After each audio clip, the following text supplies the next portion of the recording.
What is up, alienARMy? I am Oculus, the alien next door, purveyor of esoteric lore, and today our esoteric topic is going to be about astrology. But I do want to make a disclaimer now that this is not going to be your typical astrology video. This is going to be about esoteric astrology. So I do want to say that before watching this, please make sure that you have a broad knowledge of what the signs in astrology mean, what the houses mean, what the planets mean, etc. Because you are going to need to have insight on those in order to comprehend the lessons that we're going to be explaining here.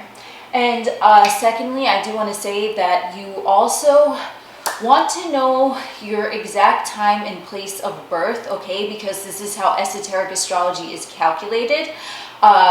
It goes more by the ascendant rather than the traditional signs. So with that disclaimer being put out there, then we invite you to step into this video where we are going to explore esoteric astrology. Okay, so what is esoteric astrology? Now, this is not your tradition. This is not your traditional astrology, as I just said. It's more aligns with your soul, okay? It's more in alignment with your soul. And this is why the ascendant is very important, because in esoteric astrology, we are using the ascendant as the most important tool to utilize in how the soul is going to experience its life in the physical realm, okay? So you're not going to know your ascendant sign unless you know your exact time of birth and the location, because the way that the earth is situated, if you were born on this planet and incarnated into a human body, then depending on where you were born and the time you were born, there's different calculations that the earth was in alignment with each constellation at an approximate time and things like that. Or actually I should say an exact time, not an approximate. So esoteric astrology is more considered soul astrology, whereas the basic astrology is exoteric astrology. It means the outer, right? Exo means outer, just like eso means inner, okay? So your outer experience is going to be what your traditional natal chart is going to kind of showcase in your life experiences. This is how your physical body is going to experience things. And as we move up each zodiac sign, there's always a transition from one zodiac sign into another, as you know, which is why a broad understanding of astrology is required to take in this information. So we have to know what each of the signs mean. We have to know what each of the houses mean, and etc. Okay, so the esoteric astrology is your soul purpose, why you came to earth and incarnated at this time that you're aware of. And esoteric astrology is going by the ascendant, because the ascendant is also known as the rising sign. Okay, so this is a sign that was rising at the hour of your birth, and it was rising on, depending on the position of where you were born on earth's globe, sphere, whatever. I don't care if you believe the earth is flat, then take that into consideration too, okay? But there's still different locations, whether the earth is round or it's flat, okay? It doesn't matter. So where you were born and the exact time you were born, the earth's rotation is going to be, that's where the easternmost point, okay? Everything rises in the east, so the easternmost point of the chart, which is rising, okay? So this is it's like the dawn of a new day. It's what you wish to explore, okay? This is what you set forth. That's why in astrology, the rising sign is the first house, because this is what you're setting out to do. You're embarking on the journey throughout that zodiac wheel, okay? So keeping that in mind, your rising sign is the way that you are going to express yourself in every situation is going to be the filter, is going to be the lens that you are viewing your current circumstances and life experiences through, and the mission that your soul wants to accomplish, okay? So I'm just going to use me as an example, just because that's the easiest way for me to do it, is really talk about someone I know, right? So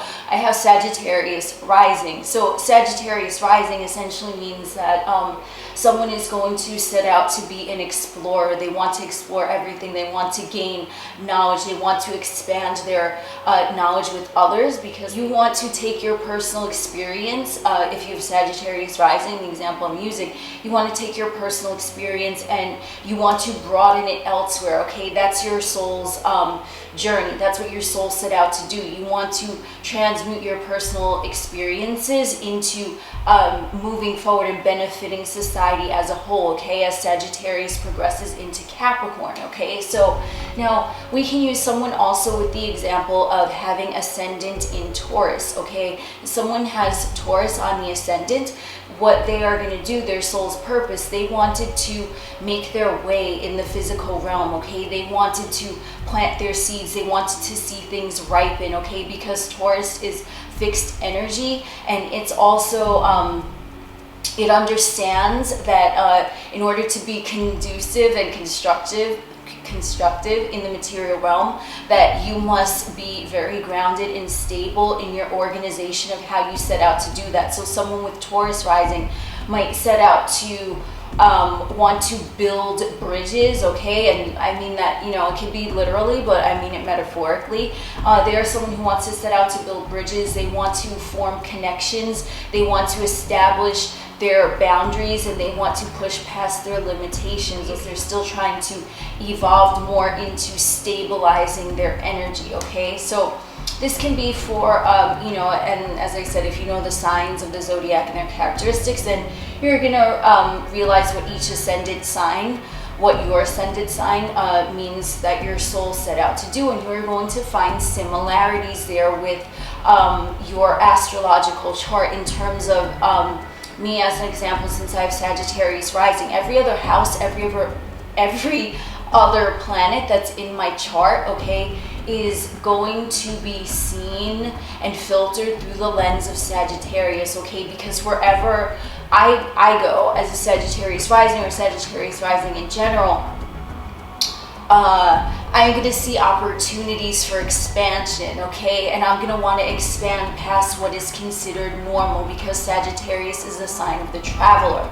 Sagittarius is a sign of the wanderer, okay? So you can take that into consideration, that me, anywhere I go, even if I have a fixed element in my chart, it seems like it's not moving. Even Saturn is filtered through the lens of Sagittarius, okay? So you can kind of take that as like when your rising sign, right, is the icing on the cake of your entire chart. No matter where, what piece you bite into, you are always going to taste the icing, okay? Unless you carve out a little piece in the center where there's no icing, but you know, just humor me and go with my example here, okay? So it is the icing on the natal chart cake. You're always going to taste it. You're always going to see remnants of it wherever you are, okay? So there's always going to be that twinge of your ascendant, okay? And this is why many individuals also do not resonate a lot with maybe their sun sign or their moon sign or something like that. Take into the consideration the sign of your ascendant, okay? So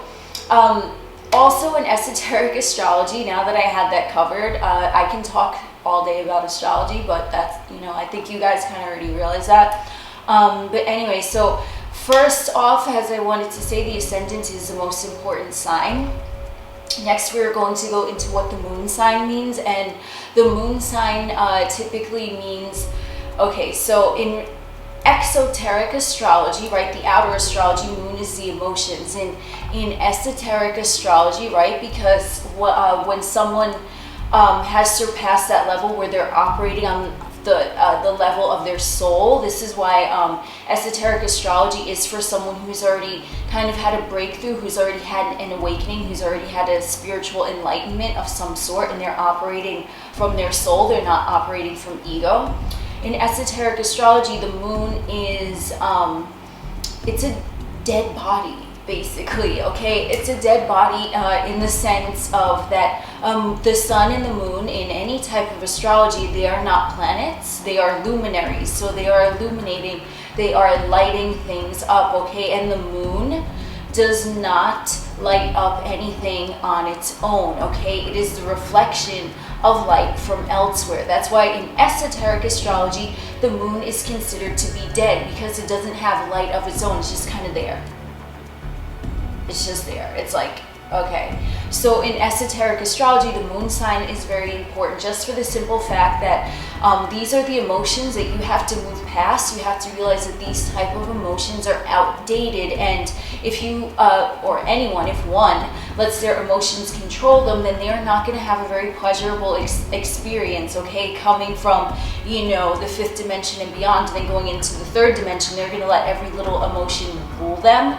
That's not going to be an enlightening experience. So in esoteric astrology, the moon sign are the emotions that you have to break free from because they're dead. They're stagnant, okay? This can be from a past life or whatnot, but either way, these are illuminating kind of your shadow self.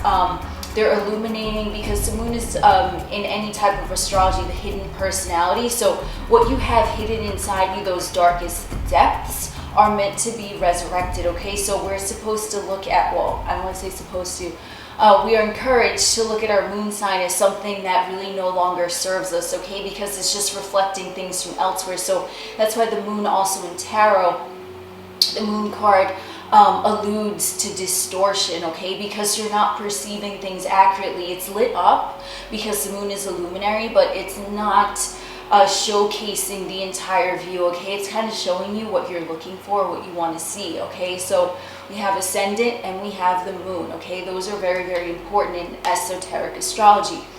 And they are important, obviously, also in exoteric astrology, but these two are really more looked at, okay, because it's what you came here to do, ascendant, how you chose to experience the physical realm, and then the moon is what you came here to release, okay? So these are the top two that I'm going to discuss now. Maybe if I make future videos about esoteric astrology, I'll get more into the other planets, but now I do want to talk a little bit about what the planet meanings are, okay? So what the planet meanings are, there's different planet meanings for exoteric and esoteric astrology, okay? They're governed by different planets. Each sign is governed by a different planet, okay? So when we're looking at the planets and the signs in esoteric astrology, we're going to take into consideration that there are 3 levels to the personality, right? Because this is what is currently going on in society right now, which is what society, collective consciousness, is ready to handle as a whole. There's a 3rd dimension, there's a 4th dimension, there's the 5th dimension, and I do have another video on dimensions if you want a little more clarity on that. I think I might update that soon, but there's like a good kind of start. But as I said, if you guys are still watching this, I'm going to consider the fact that you are already awakened and you're aware of what the different dimensions mean.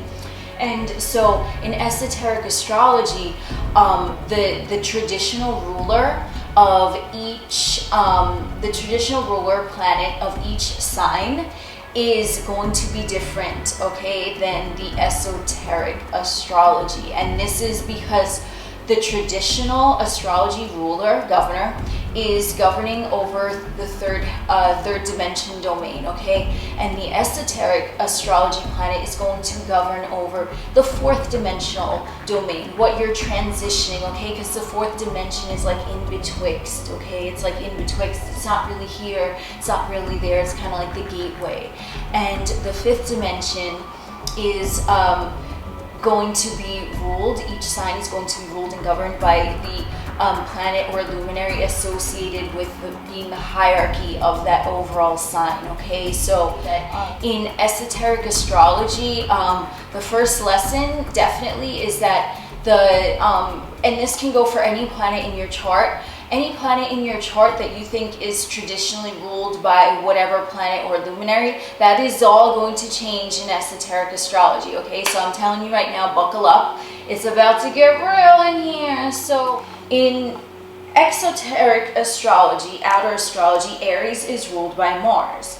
In esoteric astrology, inner astrology, soul astrology, Aries is ruled by Mercury. In exoteric astrology, Taurus is ruled by Venus. In esoteric astrology, Taurus is ruled by Vulcan. And Vulcan is a whole other video just on its own, okay? Vulcan, he needs his own video. In exoteric astrology, Gemini is ruled by Mercury. In esoteric astrology, Gemini is ruled by Venus. In exoteric astrology, Cancer is ruled by the Moon. In esoteric astrology, Cancer is ruled by Neptune. In exoteric astrology, Leo is ruled by the Sun. In esoteric astrology, Leo is also ruled by the Sun, and we will get into that most likely in another video. In exoteric astrology, Virgo is ruled by Mercury, and in esoteric astrology, Virgo is ruled by the Moon. In exoteric astrology, Libra is ruled by Venus, and in esoteric astrology, Libra is ruled by Uranus. In exoteric astrology, Scorpio is ruled by Mars slash Pluto, I guess, if you want to put that in there. And in exoteric astrology, Scorpio is ruled by Mars. In exoteric astrology, Sagittarius is ruled by Jupiter. And in esoteric astrology, Sagittarius is ruled by Earth. Okay, so we'll get into Earth also in another astrology video, what that one means. Capricorn in exoteric astrology is ruled by Saturn, and in esoteric astrology, Capricorn is also ruled by Saturn. In exoteric astrology, Aquarius is ruled by Uranus, and in esoteric astrology, Aquarius is ruled by Jupiter. In exoteric astrology, Pisces is ruled by Jupiter slash Neptune, okay, if you want to go with both of those. And in esoteric astrology, Pisces is ruled by Pluto. So now that we have those kind of out of the way, I know that might have been a little deep, right? Because when I saw that, when I first started studying and channeling esoteric astrology, I was like, wait, how does that?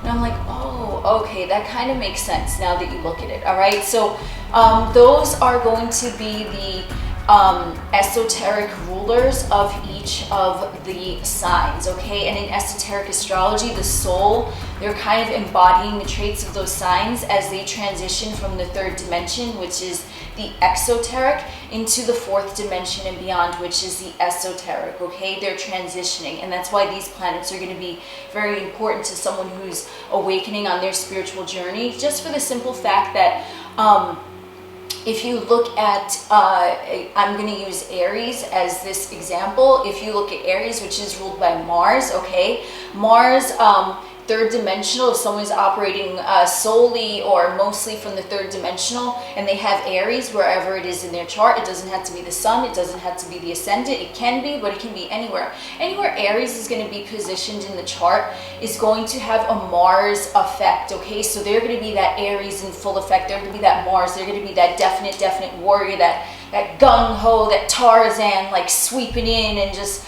causing mayhem and then leaving, and then they're going to be like Mars energy, okay? Pure Mars energy. And that's how someone is going to be on the beginning of their journey before they really start listening to the guidance of their soul, okay? And once someone starts listening to the guidance of their soul, they are going to be someone who's operating primarily in the fourth dimensional perspective. And I do have another video on dimensions if you're interested to check that out, but I figured most of us, and probably all of us here, are awakened, so we're aware of what each dimension means. So the fourth dimension is going to be when they realize that they have a soul and that they can manipulate their physical surroundings from things that are not physical. That is someone who is like a prime fourth dimensional example. They're going to be operating from Mercury. So when you see Aries anywhere in an esoteric person's chart, which just means someone who has found their soul and things like that, when you see that anywhere in that individual's chart, you're going to notice that those Aries qualities are going to take on a mercurial vibe, okay? This is not going to be someone anymore who is gung-ho and like Mars action and just like moving forward. There could be someone who is also fast, but with their words. They're not going to be that fast in their actions. They're going to be quick-witted. They're going to be quick. They're going to be more someone to think things through rather than just jumping in physically, because Mars is physical action. They're going to be someone who is more alert and taking mental notes, okay? Because that's Mercury. Mercury is a mind. So those Aries traits are going to graduate from Mars, which is like physical exertion, into Mercury, which is mental exertion, okay? And I don't know if I want to leave off there for this video. I feel like that was a lot of information. I think what I'm going to do is go into each of the signs, because there is another level of consciousness. Wow, that needs to be a hashtag for someone. But there are different levels of consciousness, right? We mentioned third dimension, exoteric, fourth dimension, esoteric, and then there's the fifth dimension, which is consciousness, as we all know, okay? So there are planets and luminaries, which are the hierarchies, and I think I'm gonna leave it off there, and I might go sign by sign, or I might do the first 3 signs. I don't know what I'm gonna do, but I feel like this is some information to absorb right now. So definitely I listed what the exo and esoteric meanings of the luminaries and the planets are. The ascendant and the moon, I kind of explained what that's about. And also we need to get into Vulcan, and we need to get into Earth, what Earth means in an esoteric chart. So I'm going to leave off here. That was just kind of a brief introduction, and I really, it's always our intention here to give the most divinely guided messages that resonate with you. So yeah, any questions, definitely ask me, but I'm going to get into some other videos, and that was it for our introduction today, our esoteric topic, esoteric astrology. I am Oculus, the alien next door, and as always, peace, namaste, good vibes, and remember, like, if someone is trying to fuck with your vibe, be like, namaste, blessed, because you are.